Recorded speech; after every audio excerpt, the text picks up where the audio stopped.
সবুজে ঘেরা হরিপুর গ্রামটি যেন শান্তির এক নীড়। এখানকার মানুষগুলো সহজ সরল আর পরোপকারী। কেউই কখনো কারো ক্ষতির কথা চিন্তা করে না।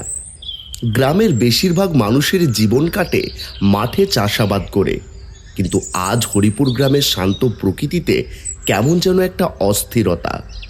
মাথার উপর তপ্ত সূর্য উঠে এলেও রমেশ এখনো ফিরে আসেনি। অথচ প্রতিদিন বেলা 10টা কি 11টা বাজলেই রমেশ বাড়ি চলে আসে। দেরি দেখে রূপালীর মন কিছুতেই মানছে না। সে বারবার ব্যাকুল হয়ে ঘর থেকে বের হচ্ছে আর অপলক দৃষ্টিতে চেয়ে আছে মেঠো পথটার দিকে। বেলা অনেকটা গড়িয়ে গেল, অথচ মানুষটা দেখা নেই। কোনোদিন তো এমন দেরি হয় না।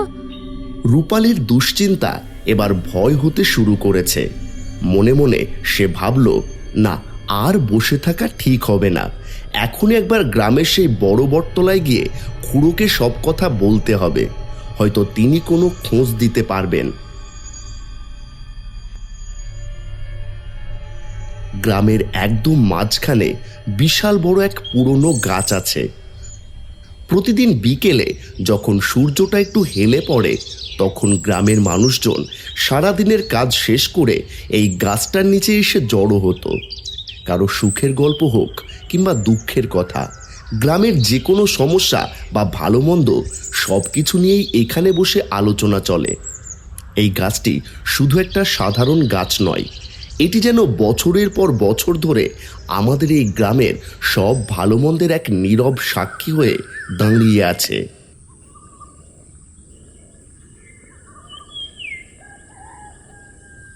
ও খুড়ো, দেখো না, আমার লোকটা কাল সন্ধ্যায় জমিদারের খেজুর বাগান পাহারা দিতে গিয়েছিল, কিন্তু এখন তো অনেক বেলা হয়ে গেল, অথচ সে এখনো ফিরল না। প্রতিদিন তো বেলা 11টার মধ্যেই ও বাড়ি চলে আসে। আজ কি হলো কে জানে। আমার খুব ভয় করছে খুড়ো। ও তুমি কিছু ভেবোনি বৌমা, রমেশ ঠিকই ফিরে আসবে। হয়তো হাটে রস বিক্রি করতে দেরি হচ্ছে, যার কারণে একটু দেরি করছে। সে নিয়ে এত চিন্তায় পড়ো না বৌমা। হয়তো আজকে খেজুর রস নিয়ে শহরে গেছে, তাই হয়তো দেরি হচ্ছে। তাই তুমি চিন্তা করো না, দেখবে কিছুক্ষণের মাঝেই চলে আসবে। হ্যাঁ হ্যাঁ, তাই যেন হয় দাদা।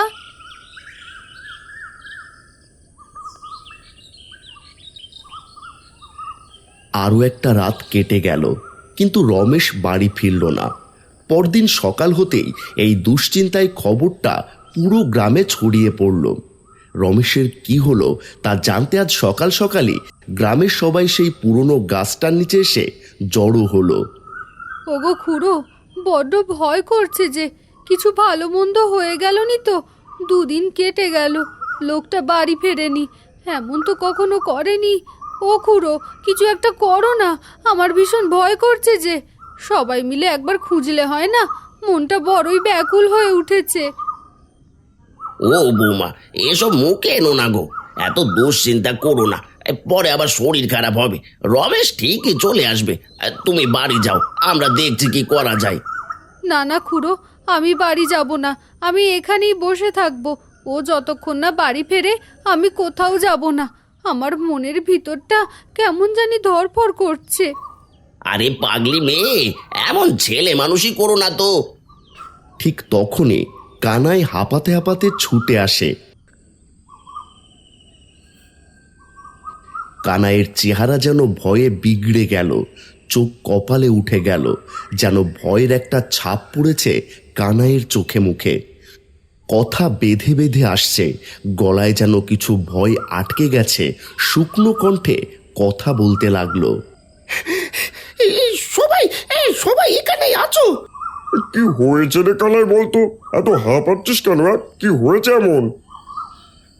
বলছি বলছি, খেজুর বাগানের উত্তর পাশে আমার জমিটাতে একটু কাজে গিয়েছিলুম। গিয়ে কাজ করতে করতে হঠাৎ খেয়াল করলাম খেজুর গাছের নিচে কি যেন একটা দেখা যাচ্ছে।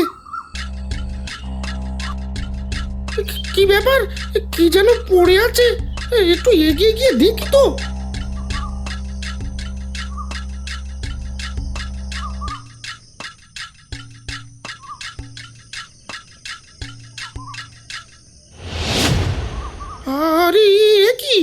এ তো রমেশ দা, এ তো মরে গেছে। তা মরলো কি করে? আমি কি দেখছি এটা? এখনই গ্রামে গিয়ে সবাইকে খবর দিতে হবে। কি বলছিস কানাই, তুই ঠিক করে দেখেছিস তো? হ্যাঁ ভোলা, আমার চিন্তা একটুও ভুল হয়নি। আমি ঠিক দেখেছি, আমার একটুও ভুল হয়নি। এখন সবাই চলো লাশটা তুলে এনে সবাই মিলে চিতার ব্যবস্থা করি। সবাই শুনে বলতে শুরু করলো, হায় ভগবান, এ কি সর্বনাশ হলো। রূপালী দাঁড়ানো থেকে মাথা ঘুরে সোজা মাটিতে বসে পড়ল আর কাঁদতে লাগলো। কাঁদতে কাঁদতে বলতে লাগলো, আমার কি সর্বনাশ হলো গো! ও গো, তুমি কই চলে গেলে? এবার আমার কি হবে গো? ও ভগবান, হে তুমি কি করলে? ও গো, তুমি কোথায় চলে গেলে গো? এবার কি হবে? কোথায় চলে গেলে গো তুমি? এই চল চল সবাই চল, এই কানাই যেহেতু বলছে আমাদের এখনই যাওয়া দরকার, চল সবাই চল। গিনি, তুমি বৌমাকে ঘরে নিয়ে যাও, ওর কাছে একটু থাকো, আমরা লাশটা এনে চিতার ব্যবস্থা করি। চল সবাই চল।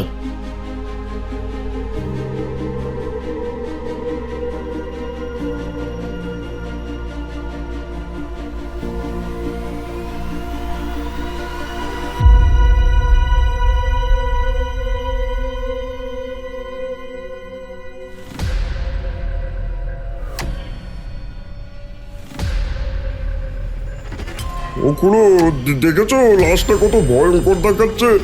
রমেশ দাকে এত ভয়াবহ অবস্থায় কে মারলো? মনে হচ্ছে ভয়ঙ্কর কোনো প্রাণী শরীরটাকে একেবারে ছিঁড়ে খেয়েছে। এটাই তো ভাবছি, আমাদের গ্রামে আগে তো কখনো এরকম হয়নি। যাই হোক, এখন আর দেরি করা চলবে না, লাশটাকে তাড়াতাড়ি চিতায় পোড়াতে হবে। চল চল, আর দেরি করিস না, সকলেই হাত লাগা।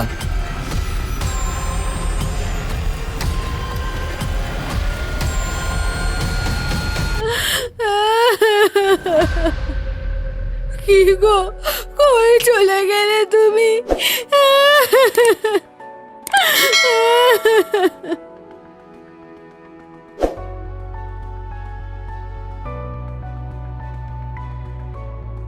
শীতের রাত, চারপাশ কুয়াশায় অন্ধকারে ঢাকা পড়েছে, কিছুই দেখা যাচ্ছে না। শিয়ালের ডাক ভেসে আসছে। একজন লোক চাদর মুড়ি দিয়ে রাস্তা দিয়ে হেঁটে যাচ্ছে, তার চোখ কান যেন চারপাশের সবকিছুর খোঁজ রাখছে।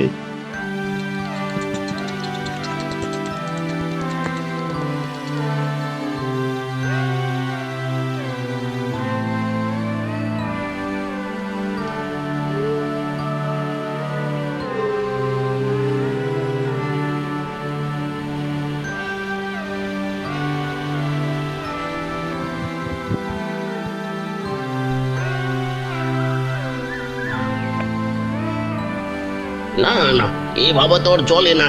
রোজ রাতে গরু ছাগল জিনিসপত্র এভাবে চুরি হওয়া তো ভালো জিনিস নয়। এমন হতে থাকলে তো গ্রামে আর থাকা যাবে না, অভাব নেমে আসবে, যে কিছু একটা করতেই হবে। তা কি করা যায় খুড়ো? আমাদের সবাই একজোট হয়ে পাহারা দিতে হবে, চোরকে ধরতেই হবে, বেটা যেই হোক না কেন। না গো খুড়ো, আমার কেমন জানি মনে হচ্ছে এ কোনো মানুষের কাজ নয়। কারণ চোরে নিলে কি এভাবে গরু ছাগল খেজুর বাগানে হত্যা করে আধমরা করে রেখেছে তো? তবে কি বলতে চাইছিস, শিয়াল কুকুরের কাজ? না গো খুড়ো, আমার মনে হয় গ্রামে কোনো অপদেবতার নজর পড়েছে। দেখো না, রমেশ তার মরার পর থেকে যেন আরো বেড়ে গেছে। আমি ওই দিন সন্ধ্যাবেলা নদীর ধার দিয়ে এই আসার সময় দেখতে পেলাম একটা কালো ছায়া মূর্তি, ঠিক যেন আমাদের রমেশ দা। বলিস কি? হ্যাঁ খুড়ো, কানাই ঠিকই বলেছে। আমিও সেদিন বাজার থেকে ফিরতে একটু রাত করেছিলাম, ফেরার সময় দেখেছি খেজুর বাগানের পাশে একটা ছায়া মূর্তিকে, ঠিক যেন রমেশ দার অবয়ব। দেখে আমার বুক একেবারে ধরপড়ে উঠেছিল। এই দেখো খুড়ো, আমার শরীরে কেমন কাঁটা দিয়ে উঠলো। কি বলিস? তাহলে কাউকে বললি না যে? আমি ভেবেছিলাম মনের ভুল, তাই আর কাউকে জানাইনি। এখন কানাইয়ের কথা শুনে আমারও বিশ্বাস হচ্ছে। তোরা ঠিক বলছিস? তোরা ঠিক দেখেছিস তো? হ্যাঁ গো খুড়ো, সবাইকে মিথ্যে বলে আমাদের কি লাভ? এখন তাহলে কি হবে খুড়ো? খুবই চিন্তার বিষয় দেখছি। আপাতত এত রাতে কারো বের হওয়ার দরকার নেই। সবাই একটু হোঁশ করে চলবি। আমি দেখছি কি করা যায়। আমি একবার মন্দিরে পুরোহিতের কাছে গিয়ে দেখি কোনো সমাধান পাওয়া যায় নাকি। তোমরা সবাই এখন বাড়ি চলে যাও।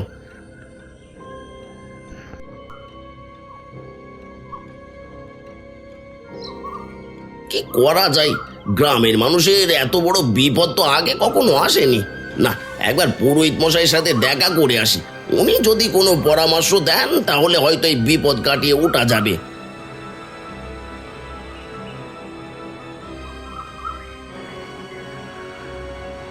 কি ব্যাপার খুড়ো, কি সব শুনছি? এটাই তো ভাবছি। এখন আপনার কাছে আসলাম পরামর্শ নিতে। কি করা যায় বলুন তো? মনে হয় সেই পুরনো কোনো আত্মার অতৃপ্ততা বেসে পড়েছে। তোমরা সবাই একটু সাবধানে থেকো। আমিও দেখি কি করা যায়। এখন সন্ধ্যা হয়ে গেল, তুমি বরং বাড়ি যাও। এইদিকে রাত হয়ে গেল। রাত গভীর হতেই কেউ একজন তার কাজ শুরু করলো। একটা ছাগল আর কিছু জিনিস চুরি করে প্রতিদিনের মতোই খেজুর বাগানের সামনের রাস্তা দিয়ে শহরের দিকে যেতে লাগলো। ওইদিকে ভোলাও প্রতিদিনের মতোই খেজুর বাগানের একটু আগে দাঁড়িয়ে রইল। আরে আরে চল ভোলা, তাড়াতাড়ি পা চালা। আজ বেশ কিছু দামি জিনিস পেয়েছি। সূর্য ওঠার আগেই আমাদের হাটে পৌঁছতে হবে। তারপর আবার ভোর হবার আগেই বাড়ির দিকে রওনা দিতে হবে। বুদ্ধিটা কেমন ছিল? সব দোষ ওই মরা রমেশদার উপর চাপিয়ে দিয়েছি। বেটা বলে কি না আমাদের দেখে নেবে। আমরা যে চুরির মাল শহরে নিয়ে বিক্রি করি সেটা নাকি ও গ্রামের সবাইকে বলে দেবে। কত করে বোঝালাম যে আমাদের সাথে হাত মেলা, 2 পয়সা কামাতে পারবি। তা না, সে তার সততা নিয়েই থাকবে। খামোকায় নিজের প্রাণটা হারালি।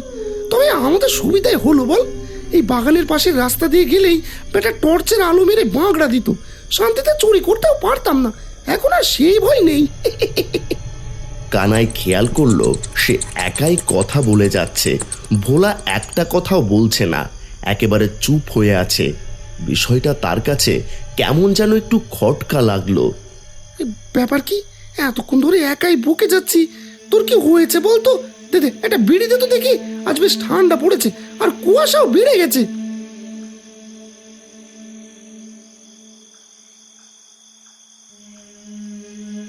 এ কি রে, তোর হাত এত ঠান্ডা কেন রে?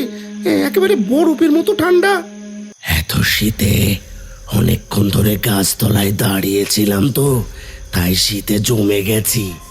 এ কি? কে তুমি? তুমি তো ভোলা না? কে কে কে? আমি আমি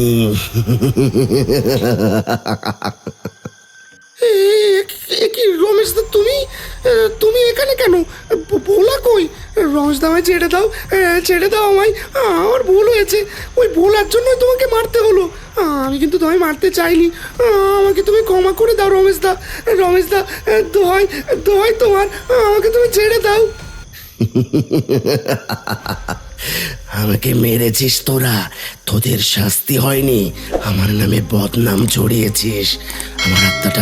আমার আত্মাটা এমনিতেই দেহ ত্যাগ করেনি। অনেক কষ্টে আমার আত্মা দেহ থেকে ত্যাগ হয়েছিল। আমি আমার আত্মার প্রতিশোধ নেবই নেব।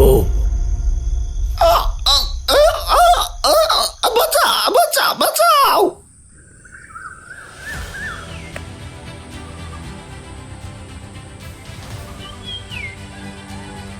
সকাল হতেই সবাই দেখল খেজুর বাগানে কানাইয়ের লাশ ঝুলে আছে।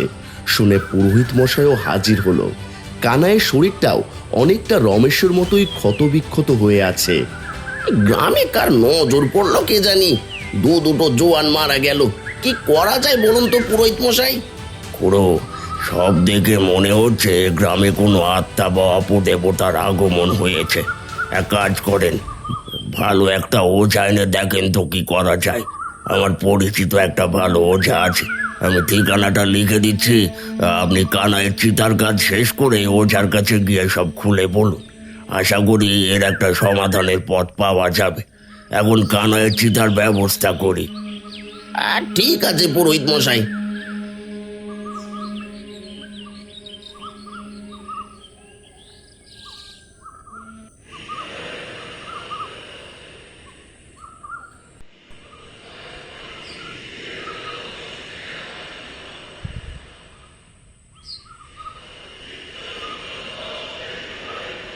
ওঝার কাছে গিয়ে খুড়ো সব খুলে বলল। শুনে ওঝা বলল, সবই তো শুনলাম, ঘটনাটা খুব একটা ভালো বলে মনে হলো না। চলো আগে গ্রামে ওই খেজুর বাগানে গিয়ে দেখি আসল ব্যাপারটা কি। হ্যাঁ চলুন, আপনি যা ভালো মনে করেন।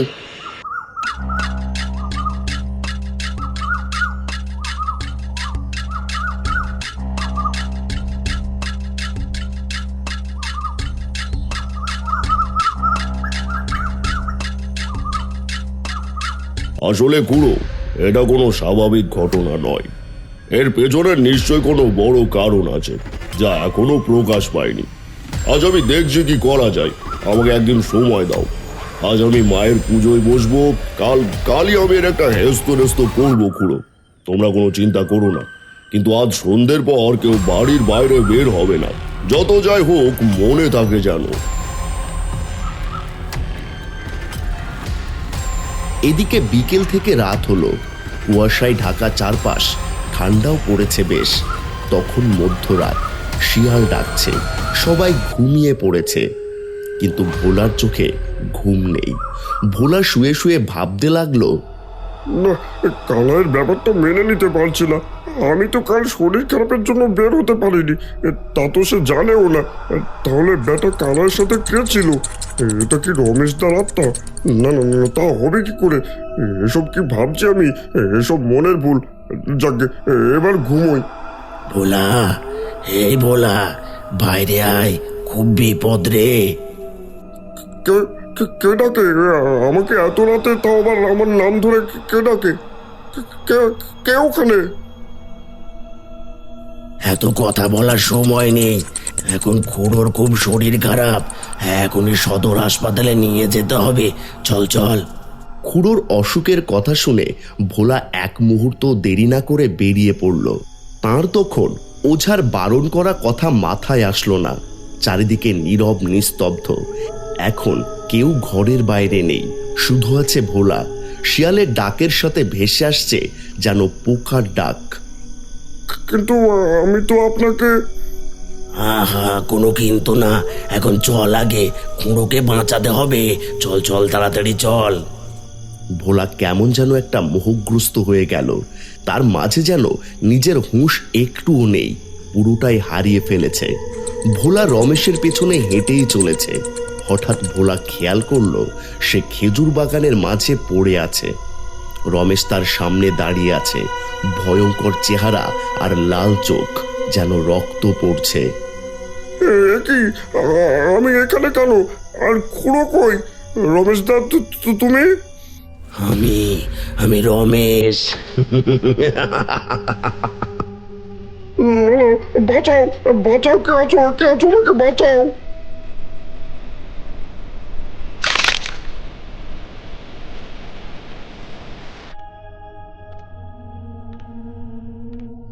সকাল হলো, সবাই জমা হলো ভোলার লাশের কাছে।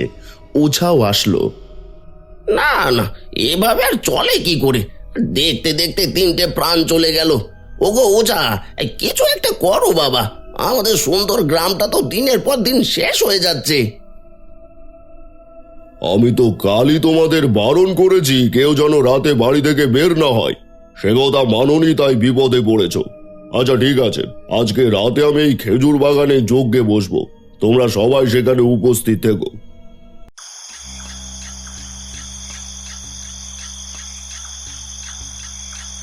ওম নমো শিবায়, নমো নমো, জয় কালী ওং স্বাহা। ফট! সামনে আয়, তোকে সবাই দেখতে চায়। আয় সামনে আয়। কে তুই সবার সামনে দেখা দে। আজ তোকে এখান থেকে বিদায় করেই ছাড়বো। ওং রিং ক্রিং ফট স্বাহা। বলতেই একটা জোরে বাতাস আসলো। বাতাসের মাঝে কেমন জানি একটা ভয়ঙ্কর শব্দ আসছিল। কুয়াশায় ঢাকা রাত, আগুনের আলোতে যেন আরো ভয়ঙ্কর লাগছে। দেখতে দেখতেই হাজির হলো একটা কালো অবয়ব ছায়া মূর্তি। আমাকে কেন ডেকে এনেছিস? জানিস না এভাবে আত্মার অনেক কষ্ট হয়। বল কে তুই? কেন এই গ্রামের মানুষদের এভাবে মারছিস? গ্রামের মানুষ তোর কি এমন ক্ষতি করেছে শুনি? আমি রমেশ। তুই সবাইকে মেরেছিস? হ্যাঁ, আমি আমার মৃত্যুর প্রতিশোধ নিয়েছি। মানে তোর মৃত্যু কিভাবে হয়েছে? সেদিন কুয়াশা ঢাকা রাত ছিল। আমি প্রতিদিনের মতোই খেজুর বাগান পাহারা দিচ্ছিলাম। হঠাৎ খেয়াল করলাম কে যেন রসের একটা হাঁড়ি চুরি করে পালিয়ে যাচ্ছে। আমি ওইদিকে আলোটা ফেলতেই কে কে ওখানে? কানাই, ভোলা, তোরা এত রাত এখানে কি করছিস? রস খাবি আমাকে বললেই পারতি। আর তোদের সাথে ওই ব্যাগে কি আছে? মানেটা কি? হ্যাঁ, রমেশ দাদা, যা দেখেছো ভুলে যাও, এসব নিয়ে মাথা ঘামিও না। তোমাকে একটা ভাগ দেবো, বেশ ভালো ইনকাম হবে। তোমার কিছুই করতে হবে না, শুধু এই বাগানের সামনে রাস্তা দিয়ে নিরাপদে যেতে দিলেই হবে। প্রতি বছর যখন তুমি এই বাগান পাহারা দাও, তখন আমাদের ব্যবসা একেবারে বন্ধ হয়ে যায়। ও, সব বুঝতে পেরেছি। তার মানে গ্রামের সবকিছু তোরাই চুরি করিস? হ্যাঁ, আমি এই গ্রামের মানুষের এত বড় ক্ষতি হতে দিতে পারি না। না রমেশ দা, সেরকম কিছু না। আমরা আজকেই প্রথম এলাম এই কাজে। সত্যি করে বল বলছি, না হলে আমি কিন্তু কাল গ্রামে গিয়ে সবাইকে সব বলে দেবো তোরা চুরি করিস। তার কি দরকার রমেশ দা, তুমিও আমাদের সাথে চলে এসো, ভালোই টাকা পাবে। রাতে তুমি তোমার পাহারাও দিলে, আবার এদিকে টাকাও পেলে। ভালোই হবে রমেশ দা, তোমার আর কোনো অভাব থাকবে না। তোরা এই গ্রামের গরিব মানুষগুলোর কাছ থেকে জিনিসপত্র, গরু ছাগল চুরি করে শহরের হাটে বিক্রি করিস? হ্যাঁ, তোদের লজ্জা করে না? আমি কালই সবাইকে সবকিছু বলে দেব। কানাই, ও তো সব বুঝে গেছে, ওকে আর বাঁচতে দেওয়া যাবে না। আর এক মুহূর্ত দেরি করিস না। কানাই, চল কাজটা সেরে ফেলি।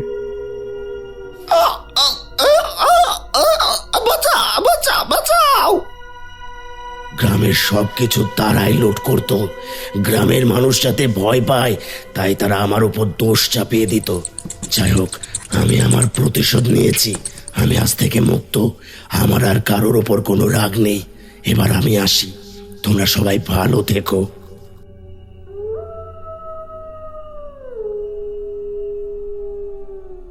ভোলা আর কানাই, তারা তাদের পাপের শাস্তি পেয়েছে। এবার আপনারা সবাই মুক্ত। তারা তাদের শাস্তি পেয়েছে।